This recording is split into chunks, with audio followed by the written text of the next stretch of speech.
When we come off stage, I don't want to know anything the internet say. I took my shirt off on a press conference and I hit the poses and everything else. I knew what would look, and I knew exactly what the feedback would be. Oh, he's not ready yet, he's off, he's whatever. And the internet went wild. Oh, he's not ready, whatever, he's off, he's not going to make it, he's going to fail, whatever.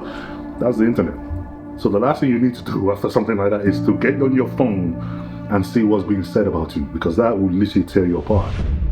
Today's interview is with Mr. Olympia, Samson Dauda, who is also an ambassador for Marek Health. So Marek Health made this documentary and this interview possible, and they're trying to help support the cause of inspiring change. One last favor to ask you guys. My brother Luke is trying to race to 1 million subscribers on Mulligan Brothers Motivation. I want to get 1 million before he does on Mulligan's interview. So if you're not subscribed, go down below, hit that subscribe button. Come on, we can do it this year. And let's dive into this amazing episode with Mr. Olympia. Week 5, what are the numbers for calories? So it all depends on the look. So it all depends how much he's progressing with the look. So sometimes we don't change anything. Let's say if he keeps losing fat, so we'll stay the same. Usually we do go down. We don't count calories. It's pointless because it's so individual to everyone.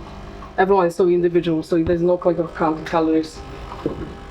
Unless you can do it, you want to do it for your own tracking, last year at this point I was eating let's say 3,000 calories, and then this year I'm 2,000, but it's pointless. It's pointless. Macros the same, is pointless. Especially because we've been doing it for so long with Samson. I know his portions by heart, so I don't need to count his macros because I know exactly what he's been eating for the last 7 years. So there's no need for that. All this calorie counting, all these macros, and as long as you know your protein, you know the value of protein. Each protein source will have different numbers of protein. You know it in your head. You don't need to overcomplicate your life. And then we don't do writing down all those things. I don't need to do that. I know exactly what goes where, especially with him. He's trying to make it as easy as possible without overcomplicating. That's what I learned also in my old job. I was doing extremely complex assessments, people's mental health. And I would have to write very long reports, over 20 pages reports, because my decisions would affect people's lives, whether they would be locked up or not. And then my reports would be then read not only by professionals, usually professionals, but sometimes would be read by the actual people themselves.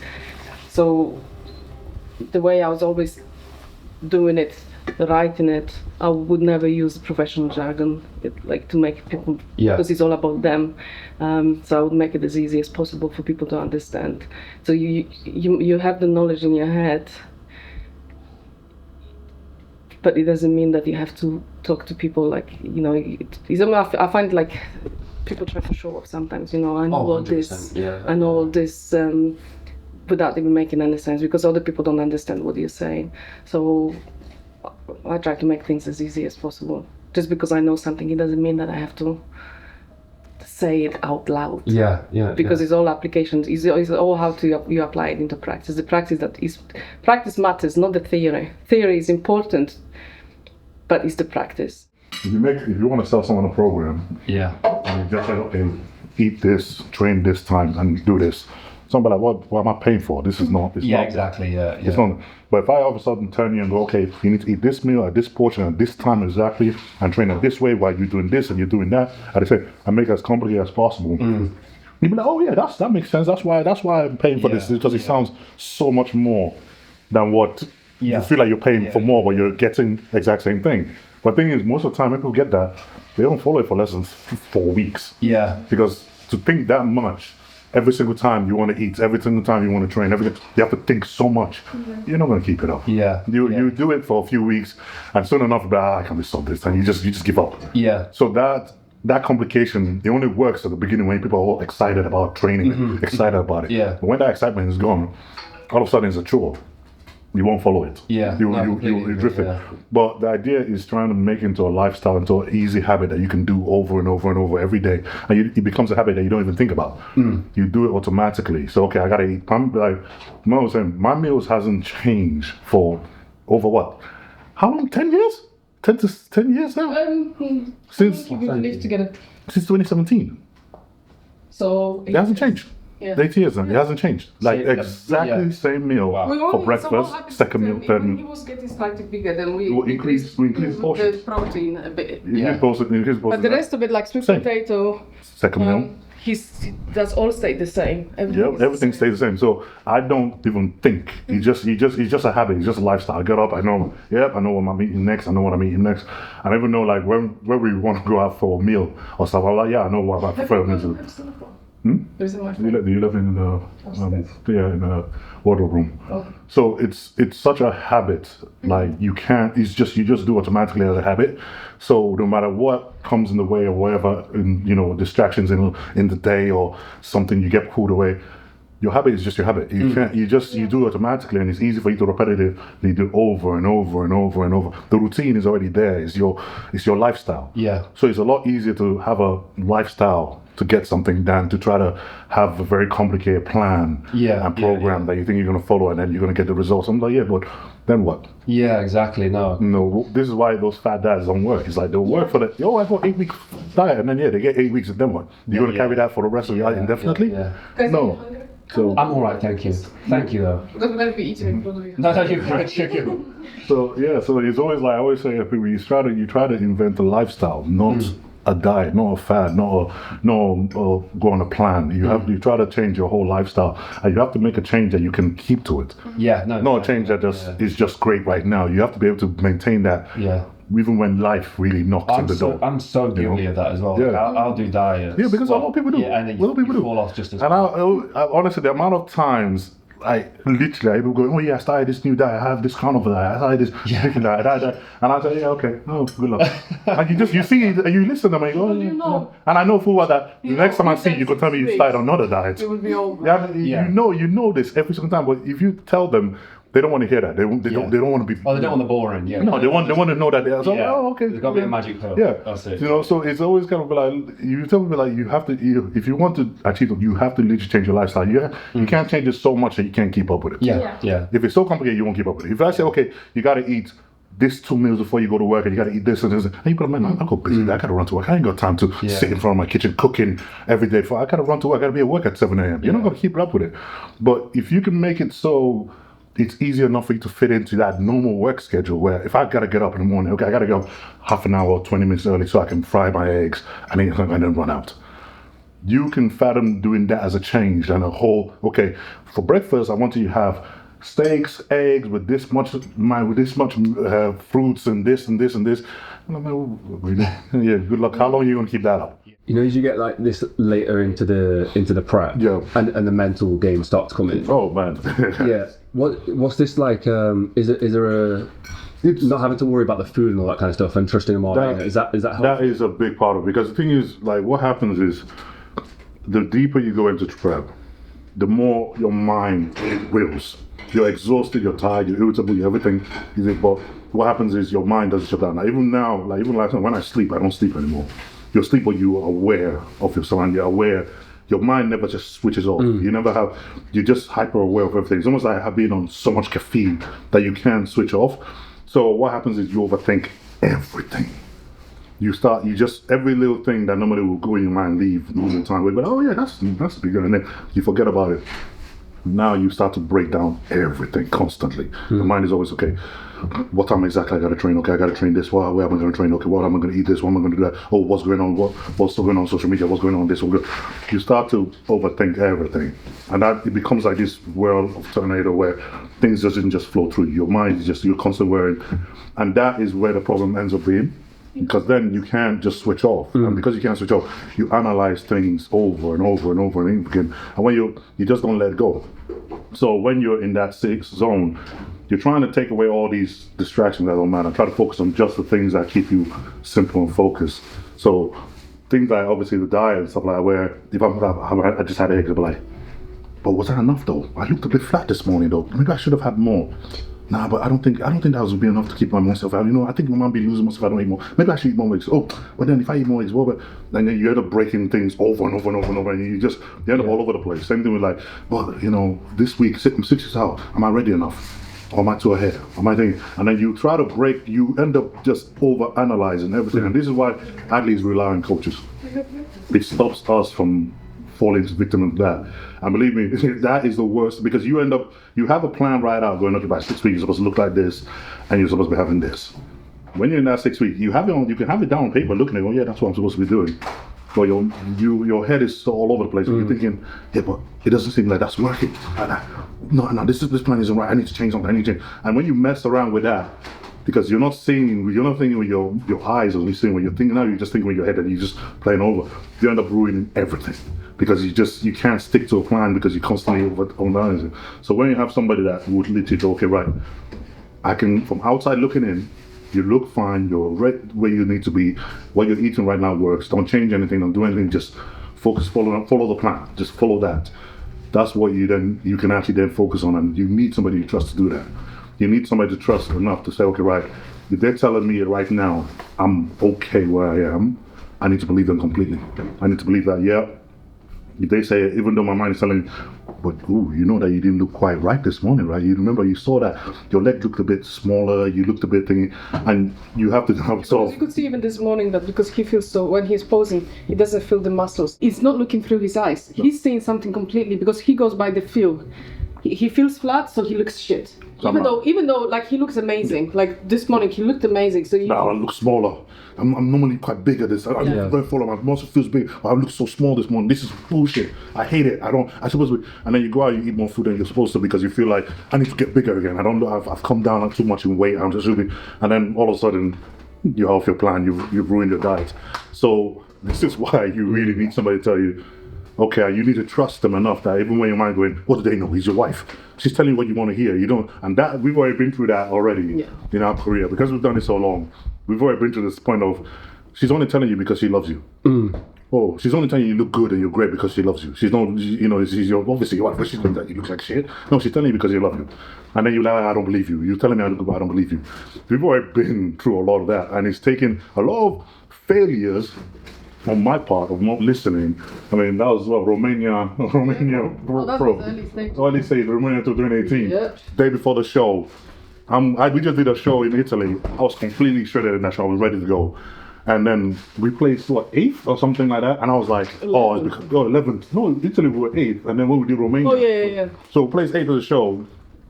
Then the other show, I'm like, well, I was shredded. What happened? Maybe I was just too small. The guys were bigger. So Robin was like, oh, you know what? I'm going to eat a lot more food and be bigger. And she was like, no, that's worse. I'm like, no, well, you just tell me. Yeah. So I piled in a lot of food to be fuller. She goes, and she was telling me the whole time, no, you don't look as good because you're just too. I'm like, yeah, but I'm bigger and I'm full. This is what I want to say. Jumped on the show, fell to 11th place, and she was like, told you so. And it takes a lot of that to happen for you to then realize, going, okay, when I'm in that state and in this close to the show, I need to first come to that conclusion and agreement that I no longer know what's good for me. You have to come to that, and this is what guys, a lot of athletes can't do. I need to come to a conclusion, arrangement that in prep, I do not know what's good for me. And no matter how much I can convince, everything tells me, of course you do. You've done it so many times. You know yourself. You know everything. You know, why can you not know? And you need to then tell that voice that, I don't know what I'm seeing. I don't know what's good for me. I'm only thinking in my head, and my head is telling me the wrong information. I need to trust the person that's next to me and tell me what they said. Olympia, same thing happened. It was pre-judging. This Olympia. God, I would have ruined it. Literally. Really? In that day, I would have ruined it. Because it was a Friday, because we had an amazing prep. Perfect prep all through. We were at a hotel in Vegas. Everything's been going perfectly fine. We followed the plan. Everything's, but the Friday, the pre-judging was a night. Friday morning, woke up. Fine. Halfway through the Friday, I'm starving still, because when you're that close to the show, you're already putting more carbs in, so you feel full, and you feel like, yeah, okay, I'm ready to go. But I was starving on something, I'm still feeling miserable. And I'm feeling that way already, going, oh, I'm supposed to be feeling better, I feel like crap, I feel too tired, I don't even feel like I can pose. And automatically that then triggers off going, you look in the mirror and going, oh, I look like shit too. Look, you're not even popping, you don't look full. So I stood down, we literally had a conversation going, I called her and said, this looks like shit. I hate this look. Look, I'm just not full, I'm nothing. And you're already wheeling up, this wheel's already spinning. Okay, I need to eat more food. This is crap. This is not what we plan at. The plan is not going to work. And all that trigger starts triggering off in your head. And automatically, I was already telling her, no, I hate this look. We had it over with her. And it was like mid-afternoon, right?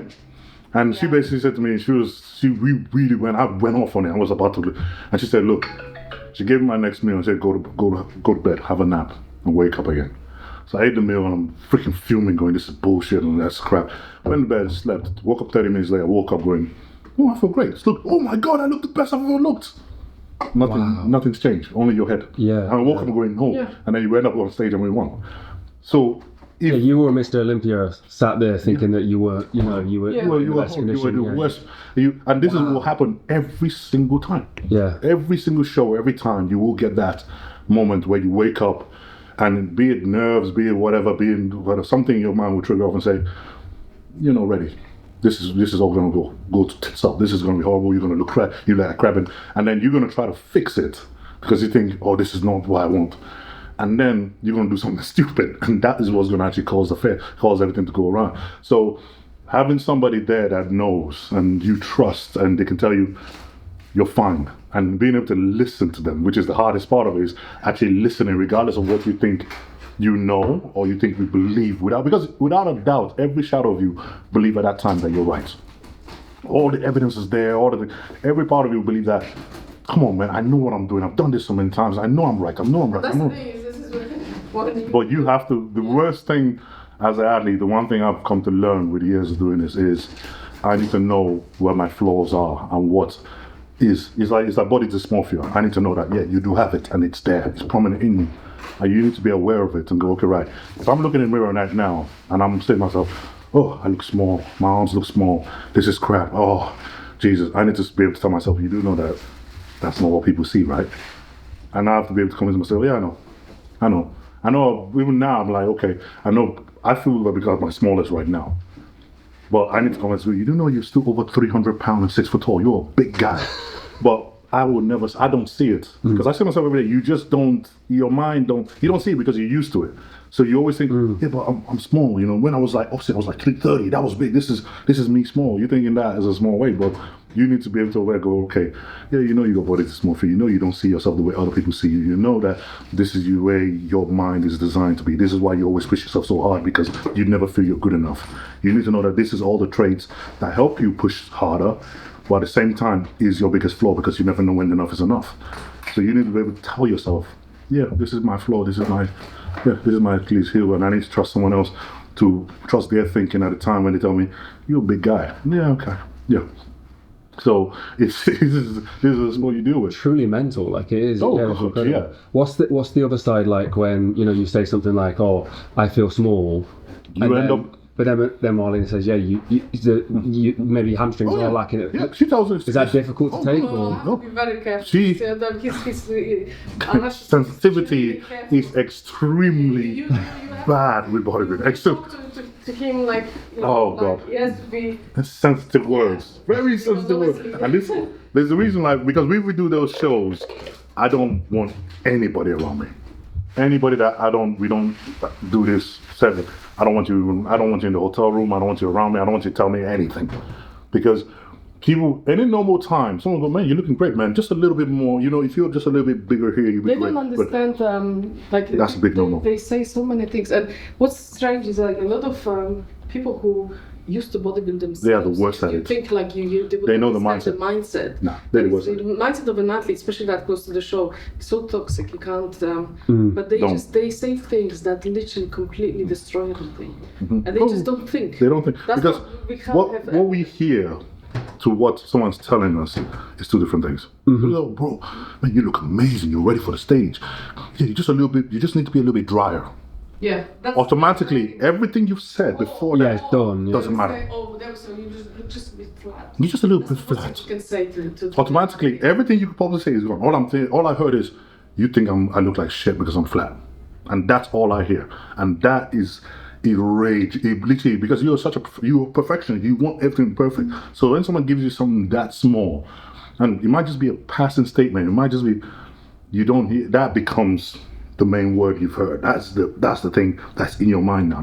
It's stuck in there, and it will destroy you, and it will literally make you focus on that, and that's all you hear, and that's all you focus on. That's all you. So then what he'll do? He'll go to the shop. He'll literally just buy shitloads of shit. To try to fix because it. It's flat, so you know. I gotta fix it. If you're not dry enough, you end up trying to push to be drier. You end up ruining yourself because of that soul passing. So doing the show, you don't hear that. And a lot of people because bodybuilding is so, when it comes to assessing looks, they don't know. They don't know, but they think they know. Yeah. And this is the biggest problem. Is the worry. They don't understand bodybuilding fully. Even this whole concept of being flat. Because I remember when we started, and we could hear that. And I remember I asked Samson, I said, who is flat? What does it mean? Like, I don't understand. So it took me years. It literally took me years to actually figure out. And then what I learned is that all those times that when people would say about someone else that looks flat, they don't even know what it is. Because they've never seen them full. Yeah, so how do you know they're flat? They don't know if they're flat or not, or if they're off or not. They don't. I've been getting tons of messages asking about my health protocols ever since I did the world's heaviest marathon. The experience took a toll, and getting back to optimal health has been an absolute journey. That's where Marek Health have been absolutely essential. Their approach is beyond quick fixes. It's about long-term health and performance. They work with medical professionals to create personalized, evidence-based plans tailored to your needs, using pharmaceutical-grade treatments and cutting-edge diagnosis. Whether it's TRT, peptides, supplements, or like me, getting full health analysis to get you back on track, Marek Health provides everything that you need. And it's not just for athletes. If you're an entrepreneur or businessman like me, you might want that renewed focus, clarity, and energy. That's when Marek Health can get your brain performing at its peak. From comprehensive blood work to customized health plans, Marek gives you the tools to optimize your life. If you're ready to take control of your health, go to marekhealth.com and use code Mulligan for 10% off. The link's down below. I can't recommend them enough, and if you just wanted to get started, I would go and get your blood work done. Go get assessed, find out where they can help you. Use the link down below for 10% off using code Mulligan. Let's dive back into the video. There's two ways of viewing them. When you look at someone standing in front of you, and you look at them, it's completely different if you look at them through a phone, through a screen. Because we're 3D. You can see, not here, you can see everything in one glance. And you have to understand the muscle. Yeah, you have to understand that. But when you look at them, you're seeing it in flesh. It's completely different to what you see on the screen. Oh, 100%. The screen is just you can't. The lighting, everything else is completely different. Yeah. So, first and foremost, when these guys assess something, they're looking through a screen. Automatically, we're like, you do know that you literally missing 50% of the picture when you're looking at the screen. So if you're assessing someone's physique through a screen, you're already not seeing the whole picture in the first place, but yeah, you're thinking you're assessing them. And then two, you have to know, what does this person look like at this stage and what they look like at this stage? What do they look like when they are the absolutely biggest and when they are the absolutely smallest? You need to know the difference for you to say, yeah, I think he's bigger, but I've seen him bigger. I think I've seen him smaller. You don't know because you've never seen him in those two stages. So for you to assess that, oh yeah, he's flat. I'm like, have you ever seen him full? So how do you know he's flat?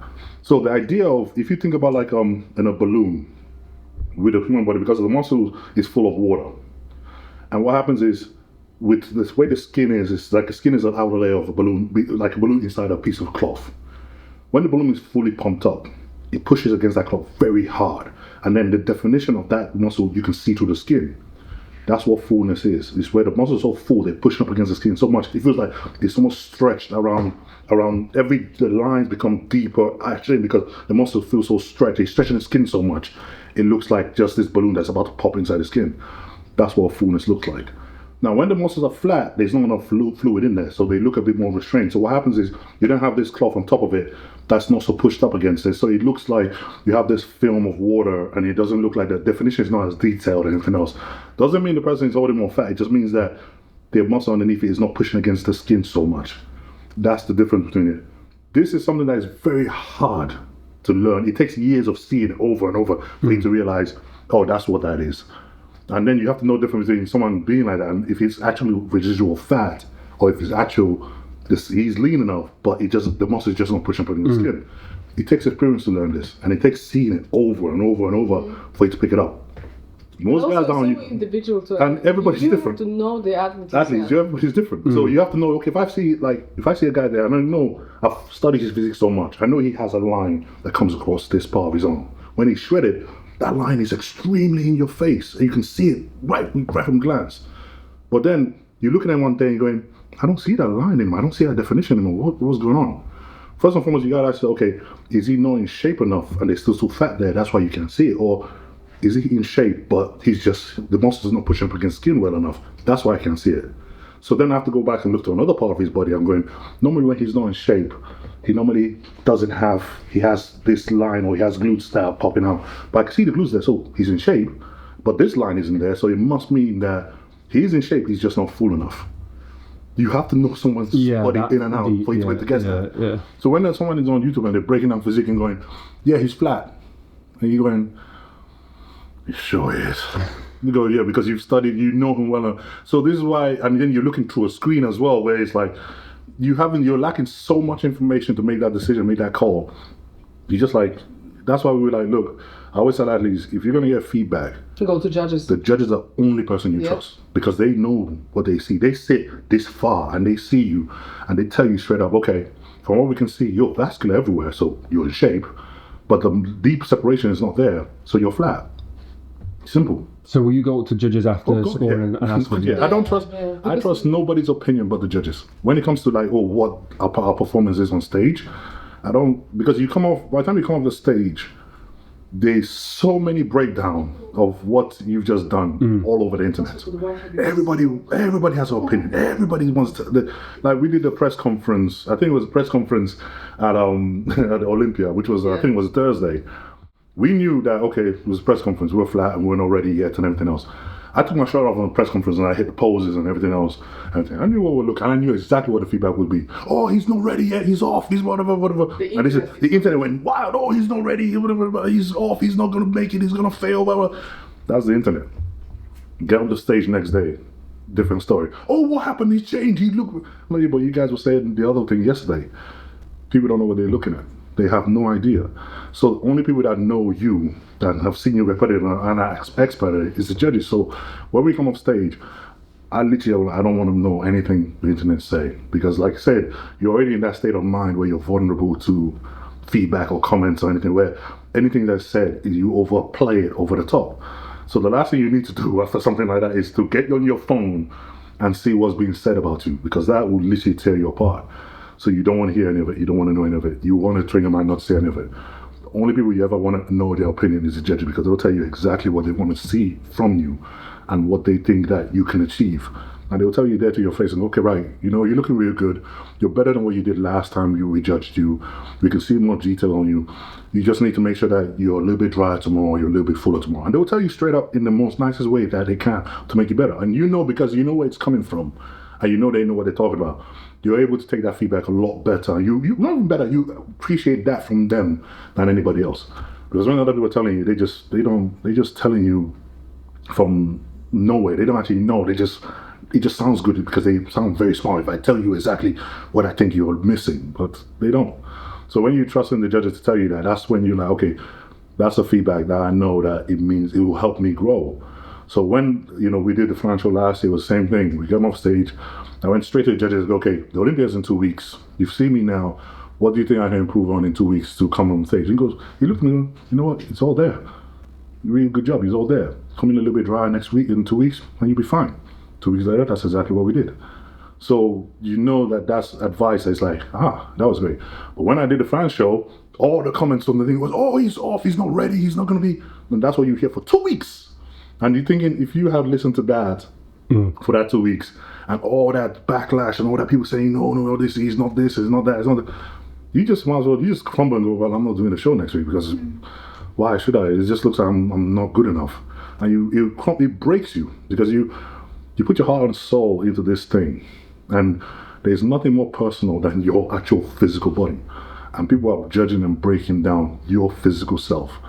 And you work months and months and months, every single working hour of the day, to be as good as you possibly can. And you get on stage for 20 minutes and the whole internet tears you apart like, he's crap. No, he doesn't, he just can't get it right, he's rubbish. And that's how then you come in and then they'll be like, oh, bodybuilders are very emotional. You want to swap places? You want to try it and see how that feels? So I always tell people, like, look, we are sensitive about things like that, but we're only sensitive about it because we give so much to it. These are ourselves. We give every waking moment of ourselves. to this one thing, to being as good as we possibly can at it. So when you're about to, I always say, look, there's nothing wrong with criticize or giving someone a critique, but there's a respectful way of doing it and there's an ignorant way of doing it. If I said, man, I saw you last year, or I saw you last year compared to this year, man, you look really good. You've really improved, man. Your legs have come up, your arms have come up. Wow, you're looking really good. You know what? Yeah, man, if you just bring this a little bit more up, you'd be perfect. You'd be great. I'll be like, oh, thanks, man. I appreciate that. Oh, yeah. And you walk away feeling, nice. I'm glad that someone noticed that my hard work. But when you go and someone gives you someone going, yeah, still not good enough, mate. You still got to improve this. You're not quite there. Maybe next time, try this, try that. You're like, dude, like, really? So I always say, like, you know, that's why we kind of say, look, when guys are creating show and on YouTube, I'm like, you obviously don't know what it is to be on the other side of it, because if you did, you'd be a little bit more sensitive in terms of the way you tell someone something. You can tell them the exact same thing you were trying to say, but it's the manner in which you do so that makes all the difference. A manner can break someone or they can make someone. They can make them better or they can completely tear them apart. You just have to be a little bit thoughtful, going, okay, I know he's been working hard. I know he's probably given all his heart and soul into this. And right now, you know, I want to help him to get better, but I need to, make sure that I let him know and he can take it all in and he can actually receive what I'm trying to tell him and not just throw away all his work he's done so far just to tell him, oh, yeah, still not quite there. Nah, not good enough. So it's that you can realize just what that you need to be able to block a lot out of your head to be able to do it, especially at this level where everybody is judging you. Everybody. This is not, they genuinely judge you. They judge your physical self every single time. Everything you put out, they judge you. So you need to be able to block out a lot of it. Like 99% of it, you have to block it all out. And then you need to focus on the only people that actually really matter and their call really matters. And that can be an extremely hard thing to do, especially when you know that this sport goes hand in hand with social media. You know, for you to make money, for you to have a business, for you to do everything, you have to put your physique out there. You have to be on social media. You have to be active on social media. So now you have to be able to do that, but then don't be caught up in it that you end up getting sucked into comments or you get getting sucked into someone saying things about you. And you have to grow thick skin and be like, yeah, okay, all right. And then move on with it and not dwell on that. And that, it takes work. I think last year was the first time where I finally learned, you know, how to really sort of just block it out. For a long time it was... For social media? Yeah, it's extremely hard to.